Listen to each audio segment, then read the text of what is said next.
The Queensland Premier Annastacia Palaszczuk plans to fast-track laws which would see Extinction Rebellion protesters sent to jail. The Premier says enough is enough and the group needs to be brought under control after using dangerous tactics which tie up police resources. 30 people were arrested in Brisbane's CBD during protests yesterday. At one stage, 15 emergency personnel were needed to arrest just 3 activists.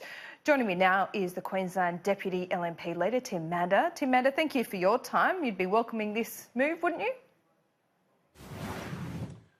Well, we'd welcome it if they were effective or fair income, but the Premier's not fair income about this, Laura. The laws that she is talking about are very, very limited and only apply to people that bring lock-on devices, if you like, to these protests. It doesn't stop people hanging from bridges. It doesn't stop people erecting tripods and, again, being in the middle of bridges. It doesn't stop these protesters disrupting traffic. They're doing it again this morning. The Premier has done nothing for months and months, and this is too little, too late. Well, how serious do you want her to get? She's threatening to lock up protesters. You can't get more serious than that. Well, she's not, Laura. If you look at the details of the laws that she's introduced into Parliament, that's what she's talking about. They only apply to protesters that bring lock-on devices.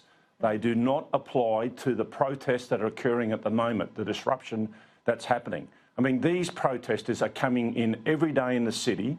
They are disrupting commuters, and more importantly, they are wasting valuable emergency personnel services time, with our police and our paramedics wasting their time clearing these protesters off the street. So this is a loud noise from the Premier, but it means very little. They will not have effect. Well, who do you think should be jailed? All of them?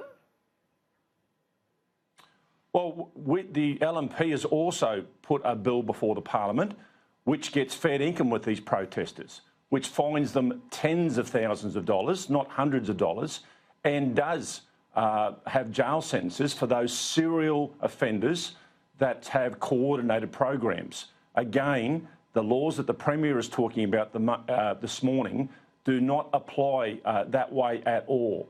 So this is a weak Premier that's trying to make it look like she's tough, but the laws that she is talking about will be totally ineffective. Well, how do you define a serial offender? How much would they be fined and what constitutes jail? Well, we're introducing 3 separate aggravated trespassing laws which talk about coordinated protest that disrupt business, and that's what's happening at the moment. We've had these people that are coming out every day, they are breaching bail, and there's no consequence to it. So why wouldn't they come out the next day and the next day and the next day? So people that deliberately flaunt the laws, breach bail, and disrupt traffic the way that they are, these people deserve some jail time. From the party of freedom, you certainly seem like you want to impinge on these particular individuals and their freedom of speech. Everybody has the right to protest, Laura, but to deliberately waste the time of police and paramedics. We've had reports of ambulances not being able to get to hospitals on time. We've had reports of people not meeting their operation times at hospitals as well, their surgery times. This is not good enough, and enough is enough. This government has to get fair income with these protesters. Have you done some soul searching? Why do these people, ask yourself why we are seeing these mass and constant protests? Is it in part a failure of politicians like yourself to do something that satisfies the public when it comes to climate change? Well, governments and all sides of Parliament are doing things about climate change, but they take time, and it's important that it's done responsibly. It is unsatisfactory, though, to a large section of the community who feel that they need to protest, and this is the only way they can get their point across? The point's been made, and governments and alternative governments have policies that address climate change, and it's all about responsible transition. It's about making sure that we don't put tens of thousands of people out of work tomorrow. It's about making sure that power prices don't soar without a responsible transition. These people are in fact losing public sympathy with their tactics. Do you agree that if some of these protesters are on welfare payments, the taxpayer shouldn't be funding this activity?